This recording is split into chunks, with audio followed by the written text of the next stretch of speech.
So അടുത്തതായിട്ട് നമ്മൾ discuss ചെയ്യുന്നത് ക്വസ്റ്റ്യൻ നമ്പർ 20 ആണ്.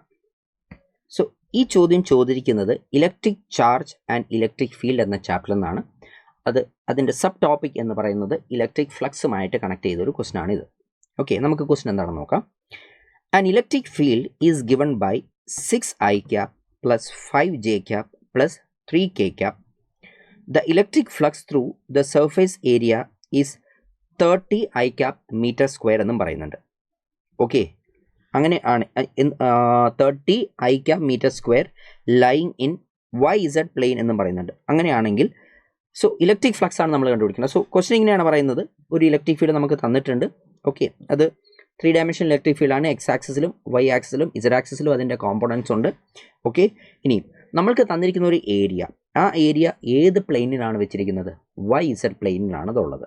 ഐ റിപ്പീറ്റ്, വൈ ഇസഡ് പ്ലെയിനിലാണുള്ളത്. സോ വൈ ഇസഡ് പ്ലെയിനിലുള്ള വൈ ഇസഡ് പ്ലെയിനിലുള്ള ഒരു ഏരിയ എന്ന് നമ്മൾ പറയുമ്പോൾ ജസ്റ്റ് മക്കൾ അതിൻ്റെ ഡയഗ്രാം ഒന്ന് മനസ്സിലാക്കാനായിട്ട് ശ്രമിച്ചേ. ഇത് കണ്ടോ, ഇതാണ് എക്സ് ആക്സിസ്, ഇതാണ് വൈ ആക്സിസ്, ഇതാണ് ഇസഡ് ആക്സിസ്.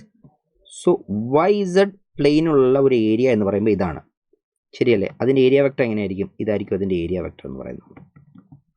സോ ഈ ഏരിയ വെക്ടർ എന്ന് പറയുന്നത് എന്താണ്? എക്സ് ക്യാപ്പ്, അല്ലെങ്കിൽ നമ്മളിതിനെ ഐ ക്യാപ്പ് എന്നാണ് പറയുക. സോ ഇവിടെ വൈ ആക്സിസിലെ ഡയറക്ഷനിലുള്ള ഇലക്ട്രിക് ഫീൽഡും ഇസഡ് ആക്സിസിലെ ഡയറക്ഷനിലുള്ള ഇലക്ട്രിക് ഫീൽഡ് കാരണവും ഈ പറയുന്ന ഏരിയയിൽ ഫ്ലക്സ് ലിങ്കേജ് ഉണ്ടാകത്തില്ല. സോ അതുകൊണ്ട് തന്നെ ഫ്ലക്സ് ലിങ്കേജ് ഉണ്ടാകുന്നത് ഏത് കോമ്പണൻറ്റുമായിട്ടായിരിക്കും? അത് ഉണ്ടാകുന്നത് എക്സ് ആക്സിസിലെ ഇലക്ട്രിക് ഫീൽഡുമായിട്ടുള്ള X axis along the X ആക്സിസിൽ ആക്ട് ചെയ്യുന്ന ഇലക്ട്രിക് ഫീൽഡ് കാരണമായിരിക്കും ഇവിടെ ഫ്ലക്സ് ലിങ്കേജ് നടക്കുന്നത്, ആണല്ലോ. അതുകൊണ്ട് തന്നെ ദ ഫ്ലക്സ് ലിങ്ക്ഡ് ഫൈ എന്ന് പറഞ്ഞാൽ electric field along X axis, electric field along X axis എന്ന് പറയുന്നത് 6 ആണ്.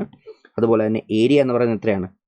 30 ആണ്, ആണല്ലോ. സോ നമുക്ക് പറയാൻ പറ്റും 180 എന്നുള്ള ആൻസറിലോട്ട് വളരെ ഈസി ആയിട്ട് തന്നെ നമുക്ക് എത്താനായിട്ട് പറ്റും.